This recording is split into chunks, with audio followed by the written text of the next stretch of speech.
Next وہ کہتا ہے جی یہ بالکل جو سورن اتھارٹی ہے یہ بالکل کلیئر ہوتی ہے، واضح ہوتی ہے، اقتدار اعلیٰ واضح اور غیر مبہم ہوتا ہے، یعنی اس میں کوئی کسی قسم کا ابہام نہیں پایا جاتا۔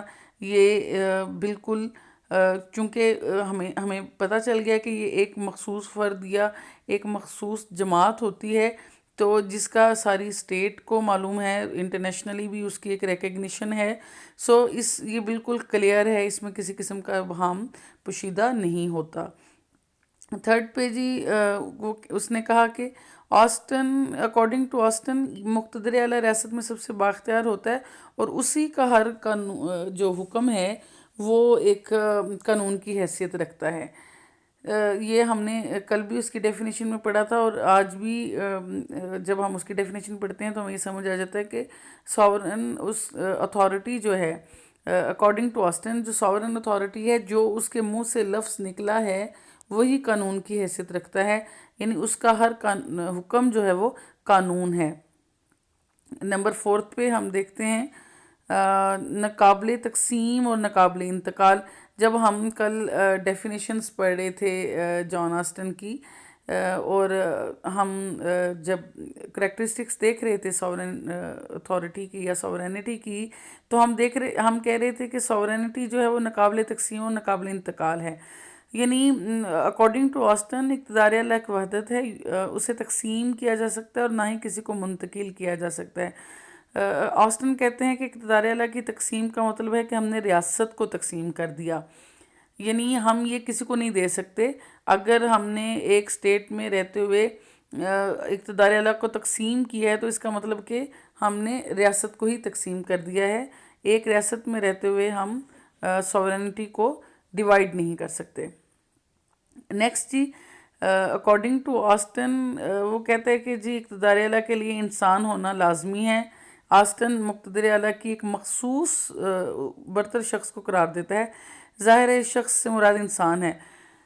دیکھیں یہ اب لوگوں کو یہ بات کلیئر ہونی چاہیے کہ بینگا مسلم ہماری جو تھاٹ ہے، ہماری جو تھیری ہے اباؤٹ ساورینٹی وہ کوائٹ ڈفرینٹ ہے۔ ہمارے نزدیک ہمارا یہ بلیو ہے کہ God is sovereign authority, Allah تعالیٰ کے یہ جو ساورینٹی کی جتنی بھی کریکٹرسٹکس ہیں یہ کہ ناقابل تقسیم ہے، ناقابل انتقال ہے، دائمی ہے، لازوال ہے، اس کو کبھی زوال نہیں آ سکتا۔ بینگا مسلم ہم یہ ساری چیزیں اللہ تعالیٰ سے منسوب کرتے ہیں، کیونکہ اللہ تعالیٰ کی ذات ہی ایسی ہے جو دائمی ہے، پرماننٹ ہے اور جامع ہے، مکمل ہے، اس کے اندر کسی قسم کی کوئی جھول نہیں ہے، کسی قسم کا کوئی بہام نہیں ہے، اور اس کی پاورز کو تقسیم نہیں کیا جا سکتا۔ یہ بینگا مسلم یہ یورپ کا نظریہ ہے۔ ظاہر جان آسٹن ایک انگریز قانون دان تھا، یہ یورپ کا نظریہ ہے۔ ہمارے لیے بینگا مسلم یہ اس کے ہم ٹوٹلی انگیزڈ ہے، اور جیسا کہ اس نے کہا کہ یہ ایک انسان ہی ہے جو ساورن اتھارٹی ہے، یہ اسلامی اقتدار اعلیٰ کی نفی کرتا ہے یہ بات کہتے ہوئے، کیونکہ ایک مسلمان کی حیثیت سے ہم اس چیز کو بلیو کرتے ہیں کہ اسلامی اسٹیٹ میں اور پوری دنیا میں جو ساورن اتھارٹی ہے وہ اللہ تعالیٰ ہیں۔ نیکسٹ جی وہ کہتے ہیں اس کی مستقل حیثیت ہے، لوگوں کی عادتاً اطاعت گزار بن جانے سے اقتدار اعلیٰ کی یہ خصوصیت سامنے آتی ہے۔ وہ کہتے ہیں اقتدار اعلیٰ مستقل ہوتا ہے اور لوگ اس کی تواتر اطاعت کے عادی ہوتے ہیں۔ یہ آپ نے یہ پڑھا تھا نا اس کی ڈیفینیشن نے کہ عوام کی بڑی اکثریت اس کے احکامات کی عادتاً تعمیل کرتی ہے، یعنی اکارڈنگ ٹو آسٹن یہ لوگوں کی عادت ہے کہ انہوں نے جو اپنا مقتدر اعلیٰ ہے اس کو obey کرنا ہے۔ نیکسٹ اس کی وہ ڈیفینیشن میں اس کے کریکٹرسٹک ہیں کہ مطلق العنان، وہ کہتا ہے کہ اقتدار اعلیٰ مطلق العنان ہوتا ہے، یعنی وہ لامحدود اختیارات کا مالک ہوتا ہے۔ میں نے جیسا کہ آپ لوگوں کو پہلے بھی بتایا کہ آسٹن کے نظریہ پر سب سے زیادہ کریٹیسزم ہوا، اور اس کے سب سے پہلے جو اس کا کریٹیسزم ہوتا ہے سر ہنری مین اور پروفیسر لاسکی جو تنقید کرنے والوں میں سر فہرست ہیں۔ وہ کہتے ہیں کہ جو اس کا لامحدود اختیارات کا تصور ہے وہ بالکل غلط ہے، رانگ کانسیپٹ ہے انلمیٹیڈ پاورز کا۔ وہ کہتے ہیں کہ جتنا بھی جابر سے جابر حکمران ہو، جتنا بھی ظالم قسم کا بھی، جابر قسم کا بھی سمجھ لیں کہ ایک ریاست میں بادشاہ ہو یا کوئی پریزیڈنٹ ہے، یا خیر پریزیڈنٹ اور پرائم منسٹرز تو بات کی بات ہے، وہ ڈیموکریسی میں تو پبلک اوپینین جو ہے سب سے زیادہ امپورٹنٹ ہے، لیکن وہ کہتے ہیں چاہے کسی متعلق عنان اسٹیٹ میں بھی کوئی جابر حکمران بھی ہو تو وہ عوام کے رسم و رواج، ان کے مذہب اور بین الاقوامی قانون کا احترام کرتا ہے۔ تو وہ کہتے ہیں کہ جو اس نے کانسیپٹ دیا ہے کہ جی جو اقتدار اعلیٰ ہے، یعنی مقتدر اعلیٰ جو ہے وہ اس کی منہ سے نکلا ہر لفظ قانون ہے، اور وہ بالکل بھی کسی بھی چیز کا وہ سمجھ لیں کہ خیال نہیں کرتا، یا اس کے اوپر کوئی پابندی نہیں ہے، یہ غلط ہے۔ ہمیشہ سے عوام کے جو رسم و رواج ہیں اور مذہب ہیں اور بین الاقوامی قانون، یہ ساورن اتھارٹی کے اوپر پابندیاں عائد کرتے ہیں۔ سیکنڈلی اس کے اوپر جو تنقید ہے وہ ہے رانگ کانسیپٹ آف لا۔ وہ کہتے ہیں کہ سر ہنری مین اور لاسکی اور اس کے علاوہ اور ناقدین بھی وہ کہتے ہیں کہ ایسا کبھی کوئی قانون نہیں ہوتا کہ مقتدر اعلیٰ کے منہ سے نکلا ہر لفظ ہی قانون ہے، ایسا نہیں ہے۔ قانون بناتے وقت ہمیشہ سے آپ جس اسٹیٹ میں بھی ہیں آپ دیکھتے ہیں کہ اس اسٹیٹ کا جو ہے ریلیجن کیا ہے، عوام کا رجحان کس طرف ہے۔ آپ کو بھی ایسا قانون نہیں بنا سکتے کہ جو لوگ جس کو ناپسند کریں۔ فار ایگزامپل ہم ایک اسلامک اسٹیٹ میں رہتے ہیں، تو کیا ہمارا جو ساورن اتھارٹی ہے، کیا ایسا قانون بنا سکتے ہیں جو اسلام کے منافی ہو؟ یا ہمارے ہاں کوئی ایسا قانون بن سکتا ہے؟ کیا فرض کیا اگر ہم اسلام میں جو نشے کو حرام قرار دیا گیا، تو کیا ہمارے ملک میں یہ قانون بن سکتے ہیں جی شراب پینا جائز ہے اور کوئی بھی کہیں بھی بیٹھ کے شراب نوشی کر سکتا ہے؟ ایسا نہیں ہے۔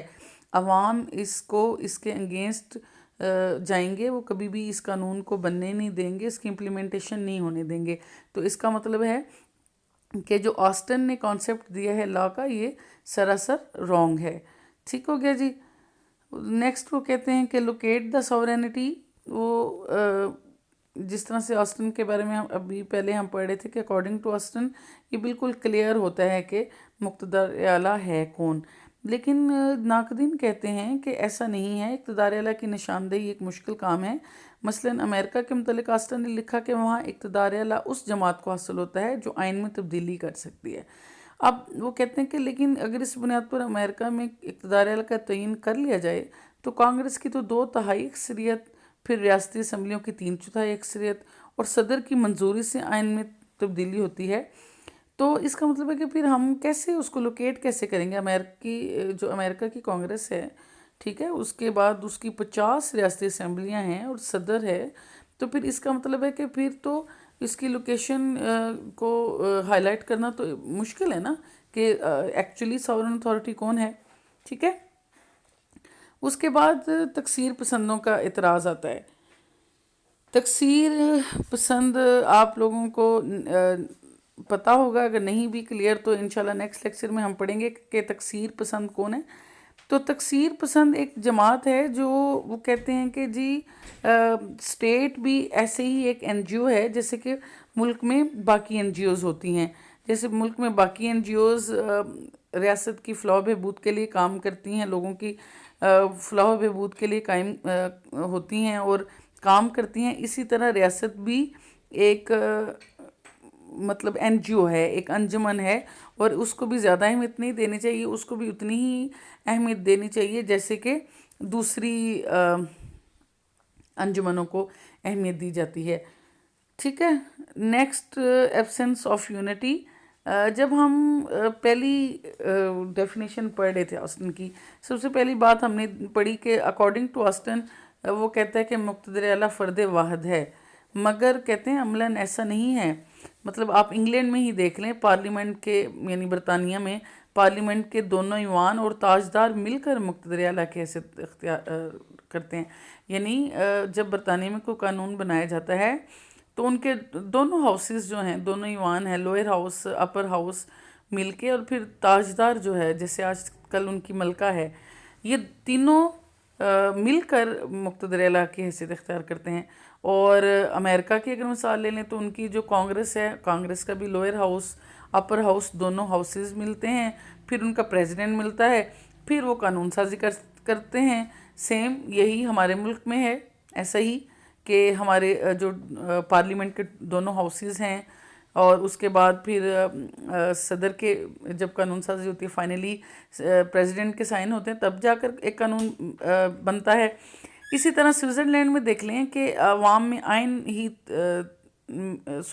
آئین میں جو عوام ہی ہے وہی ترمیم کر سکتی ہے اور وہی قانون سازی کرتے ہیں۔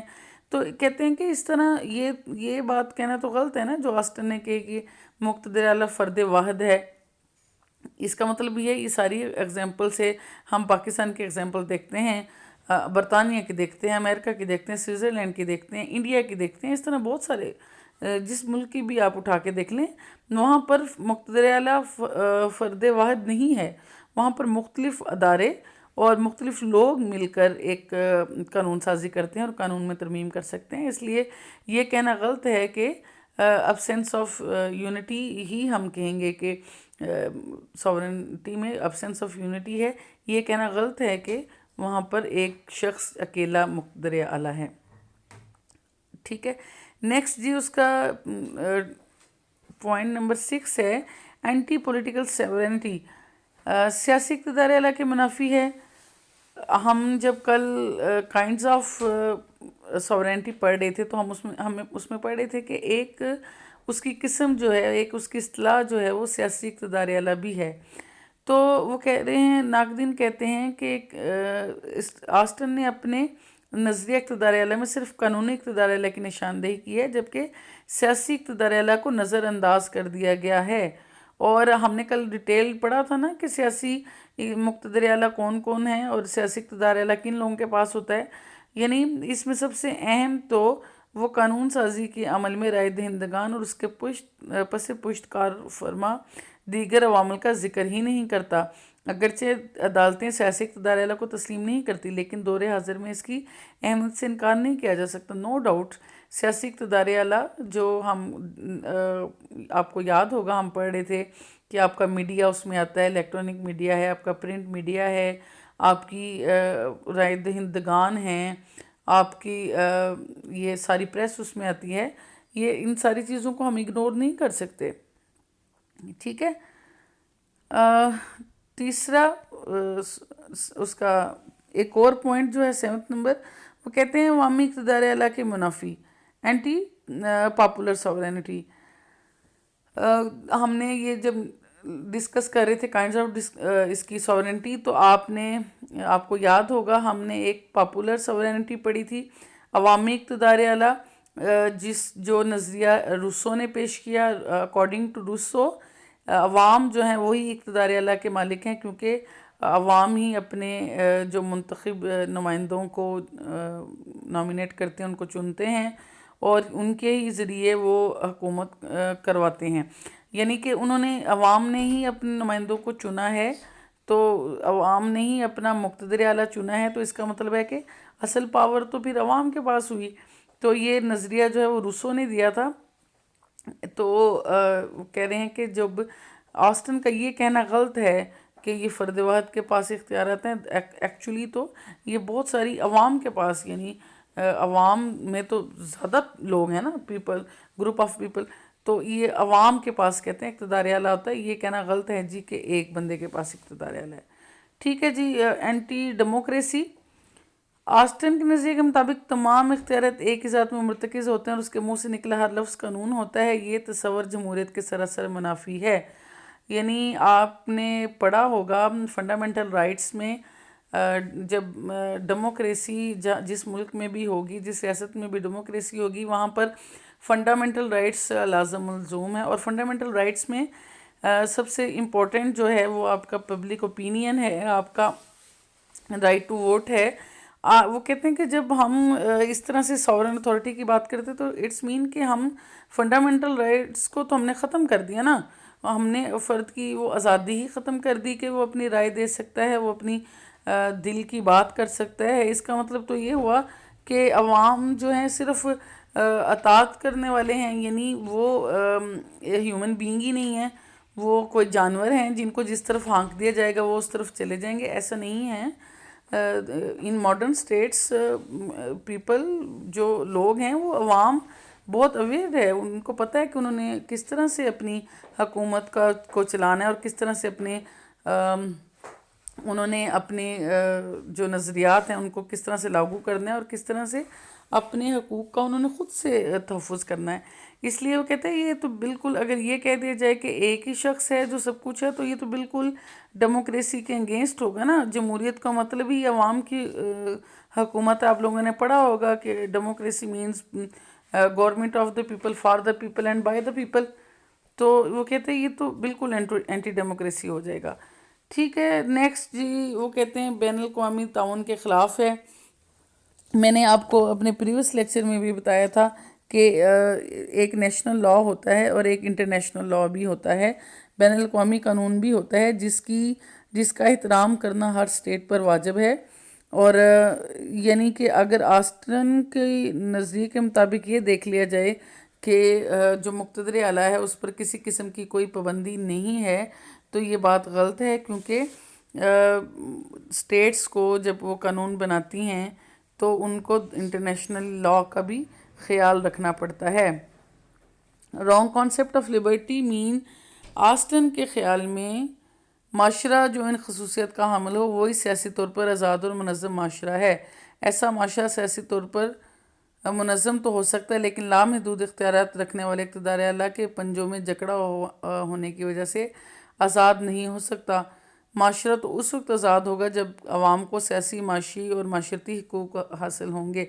اگین جو اس کے اوپر تنقید کی جاتی ہے، کرٹیسزم کیا جاتا ہے، وہ یہی بار بار اسی بات پر کرٹیسزم کیا جاتا ہے کہ جو آسٹن نے یہ کہا کہ جو مقتدر اعلیٰ ہے وہ وہی ہے جو جس کے منہ سے نکلا ہوا ہر لفظ قانون ہے، وہی سیاہ اور سفید کا مالک ہے، اور اس کے بغیر اس کے منہ سے نکلا ہوا ہر لفظ ایسے سمجھ لیں کہ اس میں کوئی تبدیلی نہیں ہو سکتی، وہ اس کے اوپر کسی قسم کی پابندی نہیں ہے. تو وہ کہتے ہیں کہ ایسا تو نہیں ہے. جب جدید ڈیموکریسی میں جو ڈیموکریٹک سٹیٹس ہیں وہاں پر عوام سیاسی اور معاشی اور معاشرتی طور پر آزاد ہیں. ان کو سٹیٹ سارے فنڈامنٹل رائٹس دیتی ہے اور سارے پولیٹیکلی، اکنامکلی، سوشلی، ریلیجیس کے ہر قسم کے رائٹس دیتی ہے. اور عوام کے پاس سب سے بڑی جو ان کا ٹول ہے وہ ان کی پبلک اوپینین ہے. اور اس کے پیچھے جو ایک سوورن اتھارٹی کے اوپر جو پابندیاں ہوتی ہیں جس میں ان کے عوام کے رسم و رواج ہیں، مذہب ہے، انٹرنیشنل لا ہے، اس کو سوورن اتھارٹی اگنور نہیں کر سکتی. اس کا مطلب ہے کہ مقتدر اعلیٰ اتنا آزاد نہیں ہے جتنا کہ آسٹن نے کہا. ٹھیک ہو گیا جی. بٹ ہم ڈیئر اسٹوڈنٹس ان ساری جو ہم نے ڈسکشن کی، اگر اس کو میں کنکلیوڈ کروں تو کیا چیز ہمارے سامنے آتی ہے؟ اس سارے نظریے کو کنکلیوڈ کر کے یہ چیز سامنے آتی ہے کہ آلدو جان آسٹن کا جو نظریہ اقتدار اعلیٰ ہے وہ بہت زیادہ مبہم ہے، ابہام پر مبتلا ہے، اور اس میں بہت زیادہ اعتراضات کیے گئے ہیں، اس میں بہت زیادہ نقص نکالے گئے ہیں، نقائص ہیں واقعی. اور اگر ہم بینگ اے مسلم دیکھیں تو یہ ہمارے تو بالکل ہی انگیسٹ ہے، کیونکہ according to Muslim God is sovereign authority. Allah تعالیٰ ہی ہے جو سیاہ اور سفید کا مالک ہے، اور اللہ تعالیٰ ہی ہے جو دائمی ہے، پرماننٹ ہے، مستقل ہے، ناقابل زوال ہے، ناقابل تقسیم ہے، ناقابل انتقال ہے. اور ہمارے نزدیک اللہ تعالیٰ ہی ہیں جو جامع، مکمل ہیں، پرماننٹ ہیں، اور اس کے علاوہ کوئی ادارہ یا کوئی فرد اتنا مکمل نہیں ہے جس میں کوئی کسی قسم کی غلطی نہ ہو. لیکن اگر اسلام سے ہٹ کے دیکھا جائے تو جان آسٹن کے نظریے پر بہت زیادہ تنقید تو ہوئی، لیکن اس کی اہمیت سے انکار نہیں کیا جا سکتا. جان آسٹن کا یہ ساورنٹی اس کی سب سے پاپولر تھیری ہے، اور یہ 1832 میں پیش ہوئی، اور آج تک اس کو یورپ میں بڑے زور و شور سے پڑھایا جاتا ہے اور پڑھا جاتا ہے، اور اس نے جان آسٹن نے نظریہ اقتدار اللہ کو بہت زیادہ واضح کیا ہے۔ ہوپ سو آج کا لیکچر آپ لوگوں کو سمجھ آ گیا ہوگا۔ پھر روز کی طرح ایک بات پھر ریپیٹ کر رہی ہوں، اگر کوئی چیز سمجھ نہیں آئی تو آپ لوگ کویسچن کر سکتے ہیں۔ اسٹے بلیسڈ، خوش رہیے، اللہ حافظ۔